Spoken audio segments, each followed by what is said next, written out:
انا بس عايز اسالكم سؤال والله. انا من شويه وانا واقف هنا شفت واحد عمال يطلع وكانت دخلته النهارده. الحركه دي ما بنعملهاش انتوا عارفين غير في مناسبات معينه. ده رئيس الاتحاد سكسيه جامد، رئيس الاتحاد صفوت. مساء الخير. اتفضل.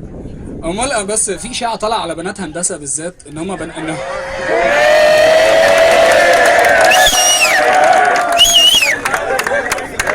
الولاد تيجي كده والبنات تيجي كده.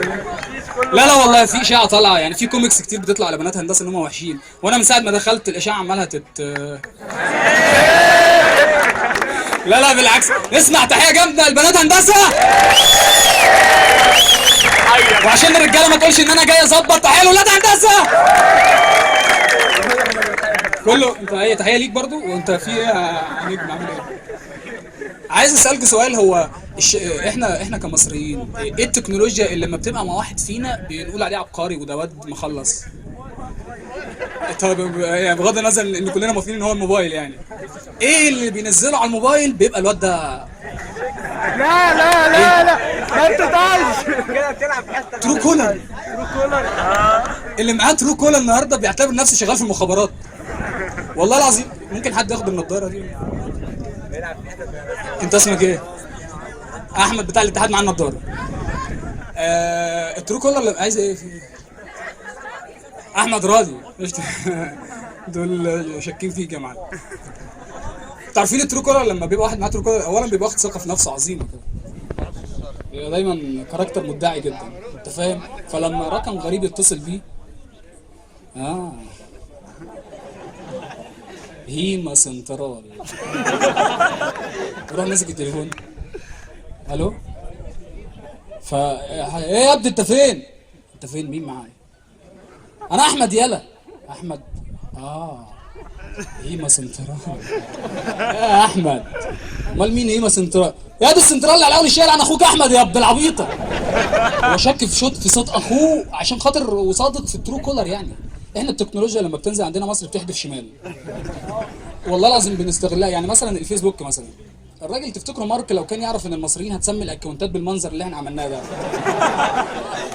والله كان اشتغل شغلانه بالنسبه للدفعه دي بالذات. طير الحزين، همس الحياه، مدام منى. صح يا رجاله؟ انت لسه ضيفها امبارح. وش كم هائل من التفاهم. انا اصلا بنوته شقيه. انا قعدت افكر والله العظيم في البنت اللي بتسمي نفسها كده، يعني قعدت اشوف حالتها المزاجيه وهي بتسمي الاكونت. يعني مثلا تخيلوا بتسمي الاكونت منى احمد. ايه ده؟ مش عادي. انا اصلا بنوته شقيه فلازم. ايه ده حلو ده؟ انا اصلا بنوته شقيه. انا عايز بس اوجه لها بقى، يعني التطور الطبيعي اسمك ده في المستقبل، يعني لما تكبري شويه تتخرجي من الجامعه وتكتشفي ان انت مزه وبتاع، مثلا هتسميه انا بنوته مزه. اتجوزتي مثلا انا متزوجه الولاد ما شاء الله خيالهم معايا قبل ما اقول. الله اكبر والله العظيم. لما تتطلقي ده اكيد انا مطلقه وسو وات يعني طب دي يعني دي بنت، وكلنا مقتنعين بنات بتدلع ودلعهم مفهوم ليه غرض ليه مغزى. انما انت لا ده سؤال مهم جدا. انت انا اصلا واد برنس. كان البرنس نفع نفسه والله العظيم. انت اخرك تقعد على قهوه البورصه بعد الساعه 12 بالليل والله العظيم. انا اصلا واد برنس. انت ايه يا ابني ده؟ والله العظيم انا في حد عمل لي اد مره اسمه، انا مش هكتب اسمي وانا مش هقبل امك. ده ايه الهري ده؟ لا والساده العظماء انت اصلا الناس اللي بتعمل دي اعتقد ان هم نفس الناس اللي لما بييجوا يعملوا ساين اب على الفيسبوك لاول مره ومكتوب مثلا ورك ات ربك يرزق، الدراسه تكو ادينا بنتهبب علينا وعلى اللي جابونا، الديانه وانت مال اهلك. هو انت مقتنع ان في واحد قاعد ورا الشاشه بيكلمك؟ كل شويه يجي لك تاج من حد فلان الفلاني تاج دي، فانت تفتكر ان صوره معاك فتقعد تفكر كده ايه ده انا اتصورت معاه، فتخش تشوف تلاقي الصوره اللي هو عامل كده ويقول لكم ايه رايكم فيا؟ تعالى لي انبوكس انا اقول لك يا ابني والله العظيم. لا وعندنا برضو في الفيسبوك هتلاقي مسجات غريبه جدا بتجي. انا 3/4 المسجات عندي عباره عن وليد وليد وليد وليد وليد وليد. اجي انا تاني يوم اخش نعم نعم نعم نعم نعم نعم. هو بعد 3 ايام يقول لي ازيك ازيك ازيك ازيك ازيك. بعدها بقول لك ايه ده؟ طب ما تخش تقول بقول لك يا وليد انا داخل رد عليك نفس الرد. وفي بقى ايه الناس اللي بتعمل اكونتات كل يوم اكونت كل يوم اكونت كل يوم اكونت. يعني انا في بنت كلمتني قلت لها هاي ازيك، قلت لها ازيك ايه الاخبار؟ قالت لي ايه ده انت بترد؟ حد قال لك ان انا اتشليت يا بنت قبل كده؟ برد ايه المشكله؟ اصل انا مش فاكرك بترد والله. طب انا اسف روحي تكلمي تاني وانا مش هرد عليك المره الجايه. لا اصل انا بصراحه عامله الاكونت ده مخصوص انا وواحده صاحبتي عشان نشتغلك منه عشان ما كنتش هترد.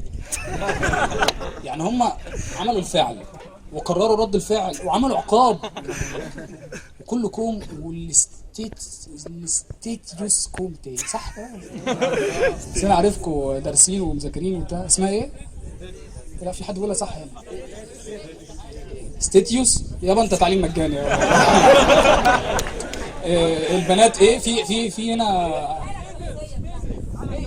الحاله الشخصيه. انت فيسبوكك عربي انت القرص الصلب والحاجات دي انت بص دي شغلانه يابا. انت عارف والله العظيم الستيتس دي المفروض يعني حاولوا تعدوها لي ان كنت بنطقها غلط انا اسف يعني. انا زعلان لايك، انا فرحان لايك، والدي توفى انا واحد صاحبي والدي توفى جاله لايكات كتير. الواد قاعد يكلم نفسه انا كل دول بكره ابويا لازم كل دول. والمشكله لو الفيسبوك بتاعك عربي هتلاقي مكتوب ايه، انت مثلا كاتب والدي توفى فتلاقي اعجبني هذا يا اخو عقبال الحج